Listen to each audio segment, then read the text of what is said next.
ইহা কোনো রেস্টুরেন্টও নয় কিংবা পুরান ঢাকার চকবাজারের ইফতারের দোকানও নয় যে বড় বাপের বড় পোলাই খাই ঠোঙ্গা ভইরা ভইরা লইয়া যায়। ইহা হচ্ছে একটা গ্রামের ইফতারি আয়োজন। গ্রামের মানুষ খুব সহজ সরল বনে তারা মসজিদে প্রতিদিন একজন করে ইফতার বিতরণ করে থাকেন। আর যেগুলো ইফতারি এখানে আসে আপনাদের মাঝে সেটা আমি আজকে পরিষ্কারভাবে দেখাবো এবং গ্রামের মানুষ কিভাবে ইফতার করে এবং কত শৃঙ্খলার মধ্যে আমরা ইফতার করে থাকি, আনন্দ করে থাকি সেটা আপনারা স্পষ্টভাবে দেখতে পাবেন। প্রথমেই আমরা জেনে আসবো যে আজকে ইফতারিতে কি কি আইটেম ছিল এবং কতগুলো আইটেম আজকে আপনাদের মাঝে বিতরণ করা হবে। আজকে ইফতারের আইটেম কি কি? বুট, সমস্যা আছে। এটা কি পেঁয়াজি? এটা কি দেখি দেখি দেখি দেখি শসা। বুট এতগুলো কেন? একটা ধরবে দুজনের। খেজুর। আচ্ছা একটা দেওয়ার পরে। ওই কি রে তরমুজ নাকি রে? সবাই পেলো না। মধু মধু মধু মধু মধু মধু ওই কি রে? মধু ওই কি রে? তরমুজ দেখলে রসমালাই নাকি? চমৎকার অনুভূতি সবার। তরমুজ দেখলে ওই কি রে মনে হয়। দূর থেকে দেখতে পাচ্ছেন যে ইফতারি প্লেট তৈরি করা হচ্ছে, সাজানো হচ্ছে থরে থরে। আর এখানে যে মাদুর বিছানো আছে, নানান বয়সী লোকজন ছোট বড় সবাই এখানে বসে একসাথে ইফতার করা হবে। আমাদের গ্রামের দুই মুরব্বী সবার আগে ইফতার করতে চলে আসছে মসজিদে। দাদা এই কত বছর ধরে মসজিদে ইফতার করেন মনে আছে? ঠিক খাওয়া করা কর পারবেন? 20 বছর, 40 বছর? হ্যাঁ না, এই মসজিদে ইফতারের এই আয়োজনটা কত বছর ধরে করা হয়? 30 বছর।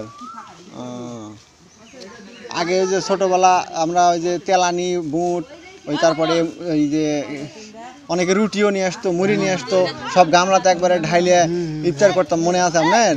হ্যাঁ, দাঁড়কে বাড়ির তেলানি থাকে না, রুটি নিয়ে আসি, রেশা সিরা সিরা এক জায়গায় কইরা সেটা আবার সবার মাঝে বিতরণ করা হতো। আগে তো এরকম মানে বাড়ি বাড়ি থেকে পোলা বিতরণ করতো না, তাহলে সবার বাড়ি থেকে আগে নিয়ে আসা হতো, নিয়ে এসে এক জায়গায় কইরা মাখায়া তেলানি বুট, তার বুট ছাড়া বুট তো নাই কো, তাই না, এগুলা করা হতো। আর এখন তো মেলা সুবিধা আছে, খেজুর বুট আগে তো আমরা পাইনি, তরমুজ কিছুই পাইনি, খালি এক ভাত তেলানি দিয়ে ইফতার করা হয় হচ্ছে বিষয়। কি খবর তোমার? ভালো। তোমার কি খবর? মুরব্বির বেশে টুপি পাঞ্জাবি পায়জামা পরে অবিকল বরের মতো সেজে এসে বসে আছে ইফতার করবে বলে। যার যার কাছে শরবত আছে, পানি আছে, তার কাছে বসতে হবে। তুমিও দিবেন নি? হ্যাঁ, এর মধ্যে কি কি আছে, কি কি দিয়ে বানাছেন? এটা এটা সত্যি তোমার তো? হ্যাঁ, বুঝো এটা কি আছে কও, বসো। এটা অরবিট আছে আর কিছু নাই, দুটো অরবিট আছে। আর খালি দুটো অরবিট? হ্যাঁ। গুড় টুর চিনি মিনি কিছু দেননি? না, ওলা দিনি। আচ্ছা ঠিক আছে, তাহলে অর্ধেক আমার ভাগ থাকলো। আচ্ছা। একের পর এক তৈরি হচ্ছে ইফতারির থালা। এই থালা আপনি টাকা দিয়ে খেতে হবে না, খেতে পারবেন একদম ফ্রি। প্রত্যেকটা থালায় রয়েছে হরেক পদে আয়োজনে ভরপুর নানান আইটেম। কিছু প্লেট সাজাবার পর এই চিপসটা নতুন আইটেম, নতুন বাড়ি থেকে এসেছে, তাই আমি নিজ হাতে এটি প্রত্যেকটা প্লেটে পৌঁছিয়ে দিচ্ছি। সম্মানিত উপস্থিতির, প্লেটগুলো সাজানো শেষ, বিতরণও শেষ। এবার সবাই সামনে খাবার নিয়ে নাড়াচাড়া করছে আজানের অপেক্ষায়।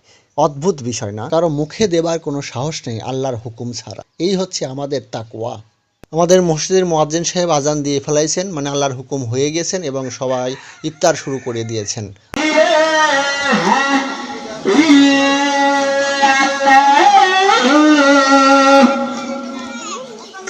আলহামদুলিল্লাহ, সম্মানিত রোজাদার ভাইদের ইফতার শেষ।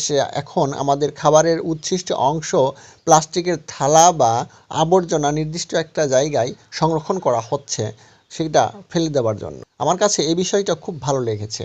পরিচ্ছন্ন পরিবেশ আমাদের সবারই পছন্দ।